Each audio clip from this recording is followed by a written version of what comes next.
दोस्तों, जय हिंद, जय भारत। मैं मदन लाल आज़ाद, संस्थापक संयोजक ठगी पीढ़ी जमाकर्ता परिवार और all India bike board taxi union, आज दिनांक 9 जनवरी 2022 को आपके समक्ष प्रस्तुत हूँ राजधानी दिल्ली से।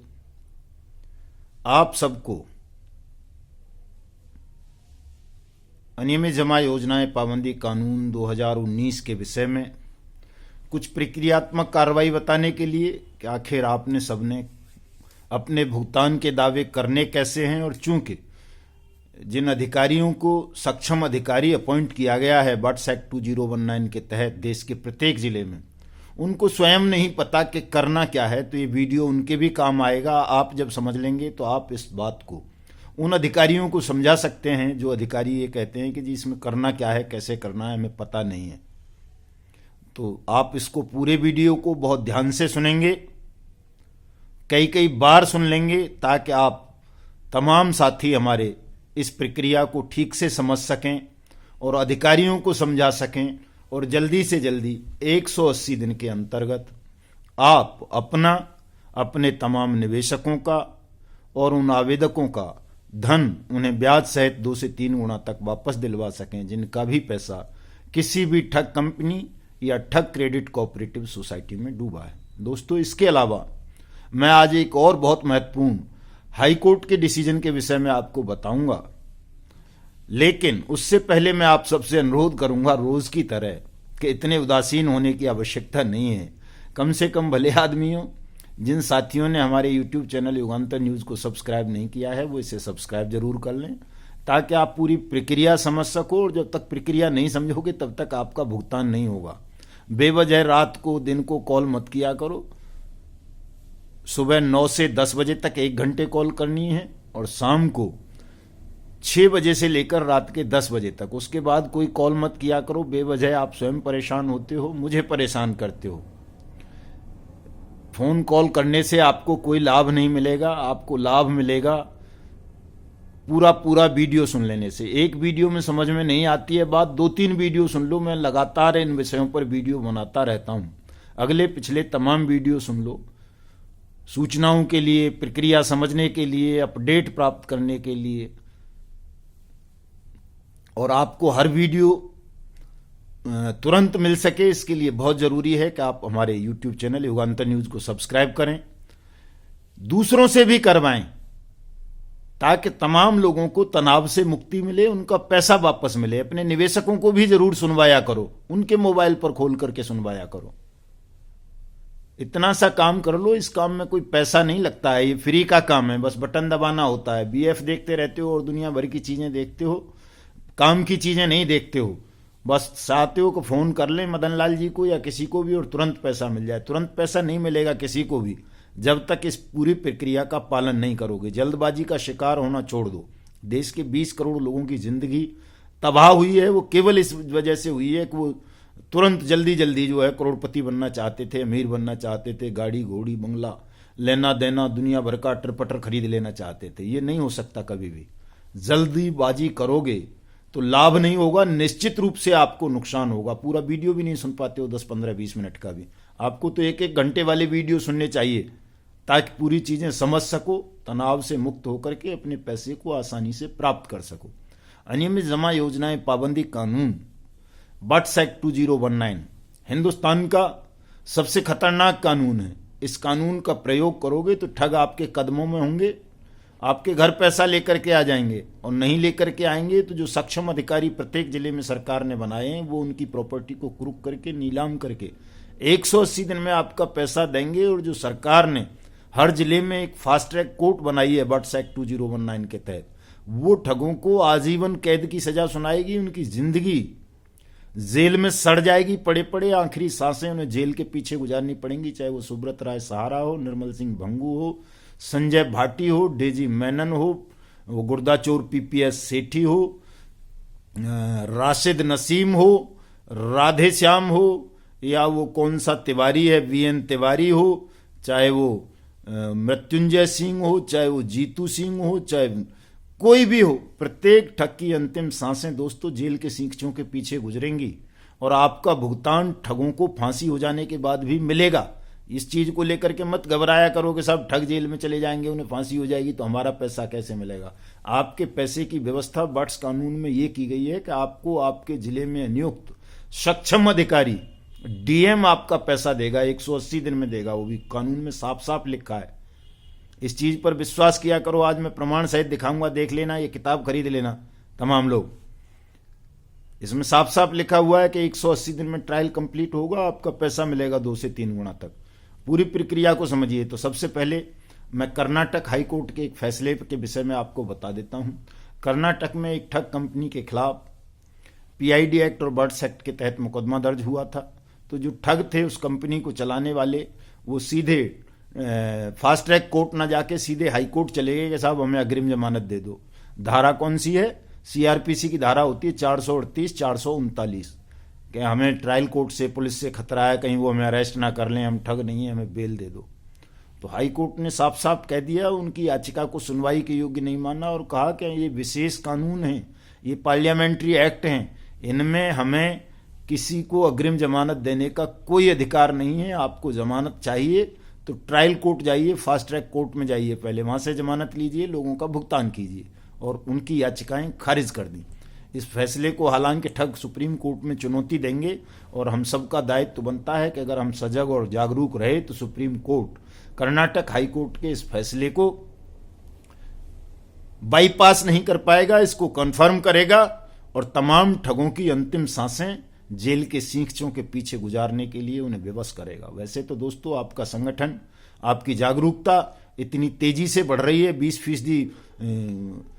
20 गुना रोजाना की दर से बढ़ रही है आपकी जागरूकता। और मैं समझता हूं किसी कोर्ट की, किसी न्यायाधीश की, किसी सरकार की, किसी अधिकारी की अब इतनी हिम्मत नहीं है कि वो बट्स एक्ट 2019 को बाईपास कर सके, इसके प्रावधानों का उल्लंघन कर सके या आपको बहका सके।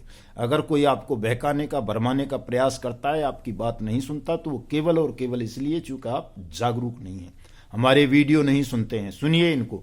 हमारी सभाओं में आइए। मिशन भुगतान भारत यात्रा कार्यक्रम 25 अगस्त से लेकर लगातार 23 मार्च 2023 तक आपको जगाने के लिए हमने आरंभ किया है। तमाम लोग सुनिए इसको। देखिए ये किताब है, दिख रही होगी, the banning of unregulated deposit schemes act 2019, दिख रही है आपको? ये किताब खरीद लो तमाम साथी। इसमें साफ साफ लिखा गया है कि इस अधिनियम में पढ़ो इसको। इस अधिनियम में अन्यथा स्पष्ट रूप से प्रदान किए गए को छोड़कर इस अधिनियम के प्रावधान किसी भी राज्य या केंद्र शासित प्रदेश द्वारा बनाए गए किसी भी कानून सहित समय के लिए लागू किसी भी अन्य कानून में निहित होने के बावजूद प्रभावी होंगे। अगर कोई स्टेट अलग से कोई कानून बना देता है उसके अलावा भी, तो भी इस कानून को वो बाईपास नहीं कर सकता। इसके प्रावधान हर राज्य में, हर जिले में, हर तहसील में, हर थाने में लागू होंगे। जो लोग ये कहते हैं जी हमको पता नहीं है, अधिकारी लोग, उनको बताया करो ठीक से। और हर जिले में एक सक्षम अधिकारी होगा, हर जिले में एक फास्ट ट्रैक कोर्ट होगी। उस सक्षम अधिकारी को असिस्ट करने के लिए 2 सहायक सक्षम अधिकारी होंगे इसी कानून के तहत। इसलिए आप लोग अपने भुगतान का दावा, तमाम साथी जल्दी से जल्दी अपने अपने जिले के जिलाधिकारी, कलेक्टर, डीसी के यहाँ फाइल कीजिए, एडीएम के यहाँ फाइल कीजिए और उनसे कहिए हमारा पैसा दिलाइए, नहीं तो हम आपके खिलाफ मुख्यमंत्री को, चीफ सेक्रेटरी को, प्रधानमंत्री को, डीओपीटी को शिकायत भेजेंगे कि आप जो है कानून को बाईपास कर रहे हैं, कानून का उल्लंघन कर रहे हैं। और कानून का उल्लंघन करोगे तो निश्चित रूप से सजा मिलेगी ना।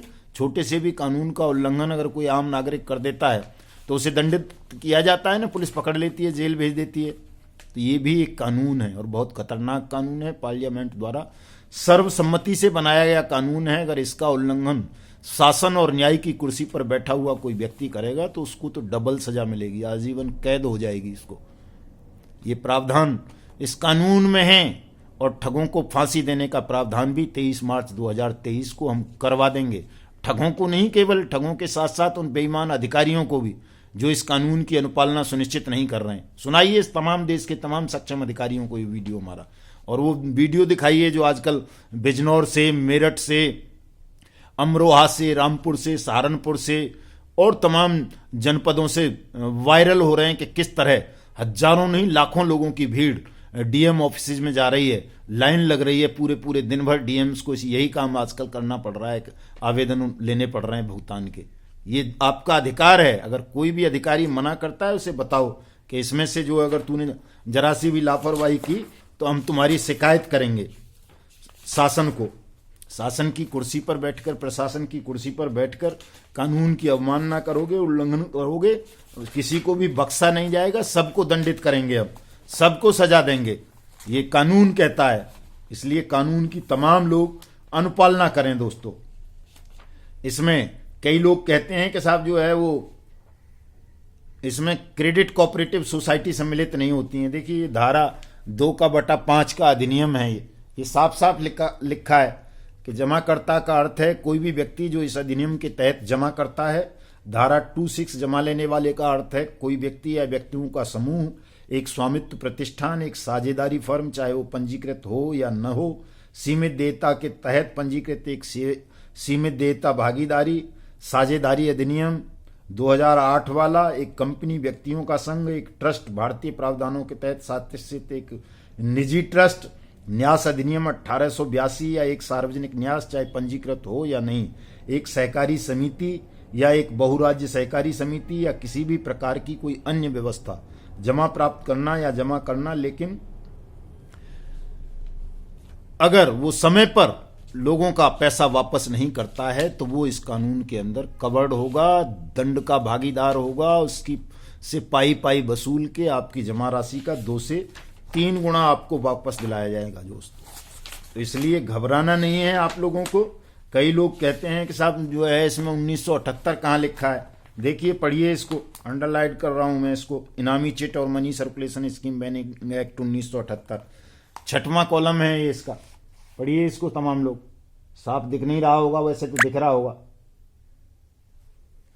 तमाम मामले इसमें कवर्ड होंगे। तो जो पल्स को और सहारा के लोगों को बहका रहे हैं कि साहब ऐसा नहीं है, ऐसा है इस कानून में, साफ साफ लिखा हुआ है। और नहीं भी है, अगर कोई नहीं मानेगा तो 23 मार्च 2023 को सारे प्रावधान करवा देंगे, फांसी का प्रावधान भी करवाएंगे। और देश में जितनी भी ठग कंपनीज या क्रेडिट कोऑपरेटिव सोसाइटीज ने अब तक किसी के भी साथ ठगी की है आजादी के बाद से, उन सबको इस कानून के अंदर कवर करवाएंगे। कानूनों में संशोधन होते रहते हैं, जनता जब चाहती है तो कानून संसद को, विधानसभाओं को बनाने पड़ते हैं। और अब जनता चाहती है, देश जाग चुका है दोस्तों, ठगमुक्त बेईमान रहित भारत बनेगा।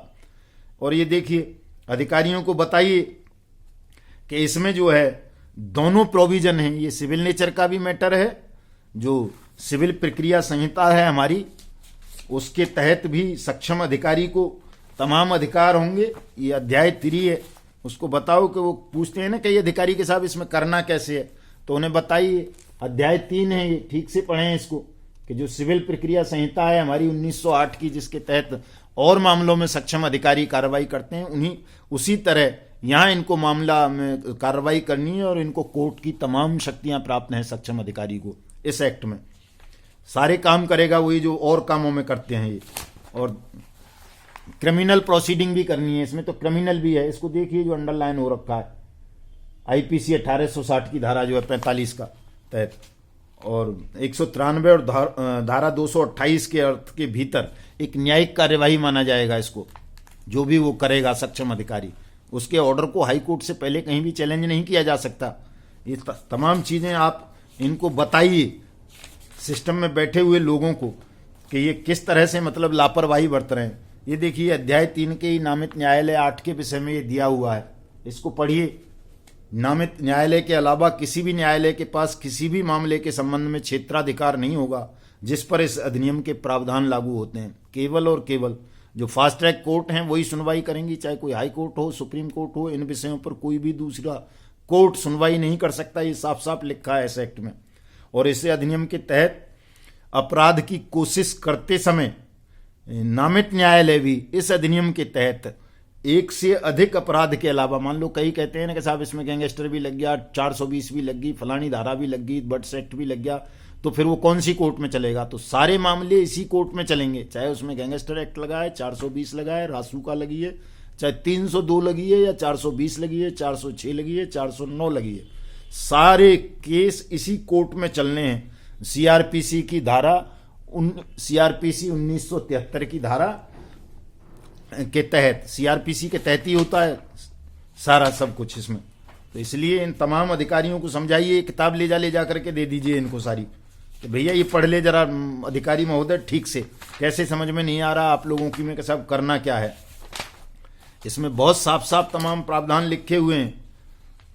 और जो धारा 30 है इस एक्ट की, वो सक्षम अधिकारी को स्टेट के चीफ सेक्रेटरी जितना पावर देती है। ये कहती है कि धारा 30 के तहत सक्षम प्राधिकारी के पास मामले को केंद्र सरकार को संदर्भित करने की शक्ति है सीबीआई द्वारा जांच के लिए मामले की गंभीरता को देखते हुए, और अगर ये भारत या बाहर के बाहर एक से अधिक राज्य या केंद्र शासित प्रदेश में फैला हुआ है। जो सक्षम अधिकारी होगा अगर वो रिपोर्ट भेज देगा सीधा होम मिनिस्ट्री को, तो उसे किसी राज्य सरकार की अनुमति की जरूरत नहीं है, सीधे सीबीआई उस केस की जांच करेगी। इतना पावरफुल एक्ट है दोस्तों। इसके विषय में आप लोगों को भी पता नहीं है, अधिकारियों को पता नहीं है। 30 दिनों के अंदर कुर्की करनी है। देखिए धारा 15 है इसकी, 180 दिन तो मैं बहुत बताता हूँ, वो किसी और काम के लिए बताता हूँ। इसको ठीक से पढ़िए, अंडरलाइन किया हुआ है मैंने, ये पढ़िए।